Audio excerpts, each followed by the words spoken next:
কি আছে আমাদের বাংলাদেশে? না আছে একটা ভালো ক্রিকেট টিম, না আছে একটা ভালো ফুটবল টিম, না আছে ভালো এডুকেশন সিস্টেম, আছে শুধু একটাই বিশ্বজয় কুরআন হাফেজ। তাও তার গুরুত্ব দিতে জানে না। হায়রে মানুষ, যেখানে ভালো কাজ করতে যাইবে সেখানে হারাম ঘুষের টাকা চাইবে।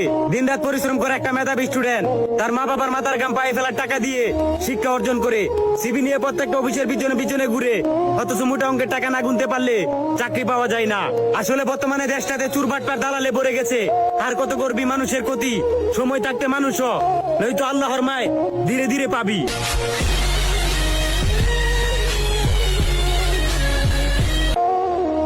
বাঁশের চেয়ে কঞ্চি বড়, ধানের চেয়ে বড় খই, নেতার চেয়ে চামচা বড়, তাহলে মানুষ বিচার পাবে কই?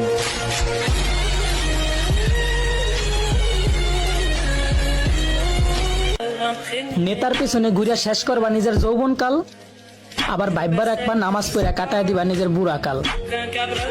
বলি বাপের কামাই খাইয়া নেতার চামচামি করা সাজে না, আর বুড়া কাল পর্যন্ত যে বাচ্চা থাকবা, আজরাইল তো আর তোমার দুলাভাই না।